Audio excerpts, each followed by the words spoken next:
जो बाबा मुख्यमंत्री हैं, उन्हें कोई बड़ा काम अगर करना पड़ता है, आयोजन करना पड़ता है, तो वो अपने बनाए हुए स्टेडियम को नहीं ढूंढते हैं, आपके बनाए हुए स्टेडियम में आकर के कार्यक्रम करते हैं। बच्चों को अभी जब स्मार्टफोन और टैबलेट मिले थे, तो याद कीजिए बाबा मुख्यमंत्री ने यही स्टेडियम में आकर के कार्यक्रम किया था। उनके पास कोई दूसरा स्थान नहीं था। जिस समय ओलंपिक के खिलाड़ियों का सम्मान करना था, उस समय भी उनका कोई स्टेडियम ऐसा नहीं था, कोई ऐसी जगह नहीं थी जहां पर ओलंपिक में हमारे देश का जिन्होंने नाम रोशन किया था, उन्हें कहीं सम्मान दिला सके। यही स्टेडियम में आकर के उनका सम्मान करने का काम हुआ था। ये समाजवादियों ने ये स्टेडियम बनाया क्योंकि खेल भावना को और खेल को हम पहचानते हैं, खेल को समझते हैं कि बताओ बाबा मुख्यमंत्री क्या क्रिकेट खेल सकते हैं क्या?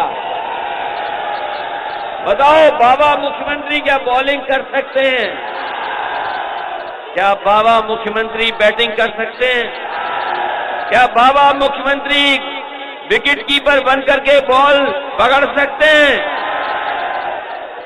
क्या बाबा मुख्यमंत्री कैच ले सकते हैं? क्या बाबा मुख्यमंत्री फील्डिंग कर सकते हैं? और क्या बाबा मुख्यमंत्री लैपटॉप चला लेते हैं?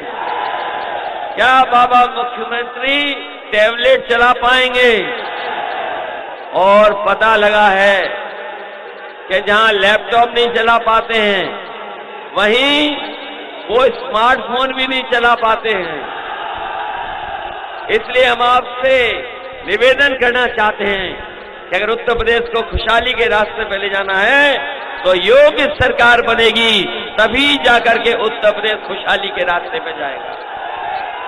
ये बड़ी बड़ी जो बिल्डिंगें बनी हैं, ये सब समाजवादियों की देन है।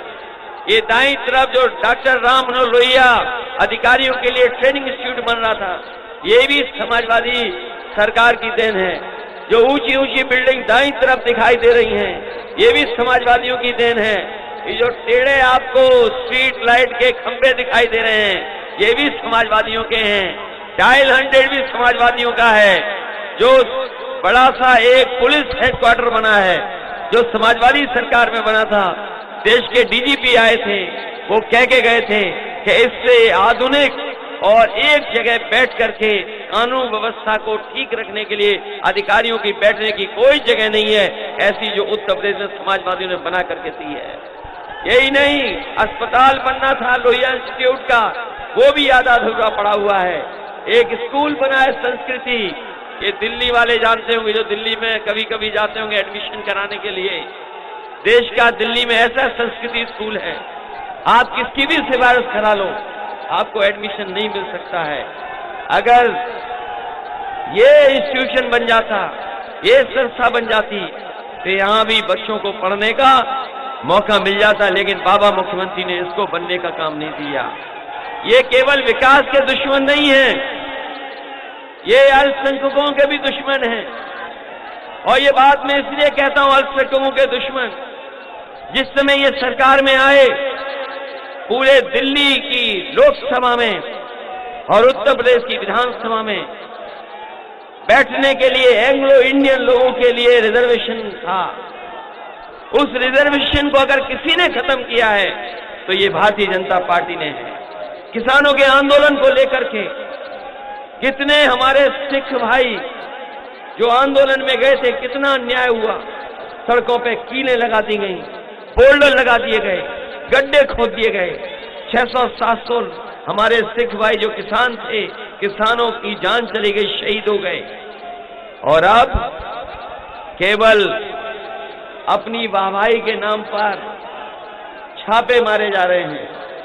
ये जैन समाज के लोग हैं, पहले गलत जैन के यहां चले गए, पहले गलत जैन के यहां चले गए और अपनी बदनामी बचाने के लिए, अपनी शर्म को खत्म करने के लिए, और जो उनका गलत फैसला था उसकी भरपाई के लिए फिर जाकर के छापा मारा है।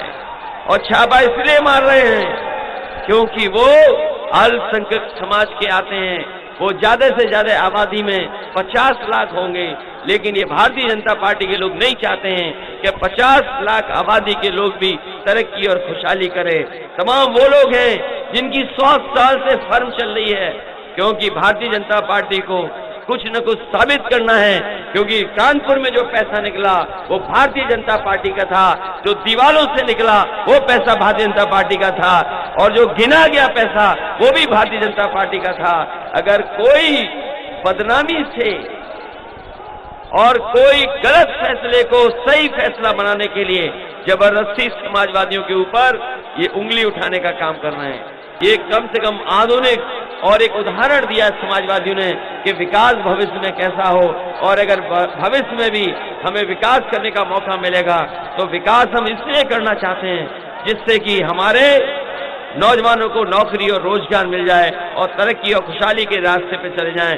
लेकिन साथियों याद रखना, समाजवादी पार्टी का नए साल पर पहला संकल्प याद है कि नहीं याद है आपको, कि हमारे गरीबों के लिए, उत्तर प्रदेश के लिए घरेलू बिजली 300 यूनिट फ्री देने का काम अगर कोई करने जा रहा है तो वो समाजवादी लोग करने जा रहे हैं। बताओ 300 यूनिट फ्री चाहिए कि नहीं चाहिए?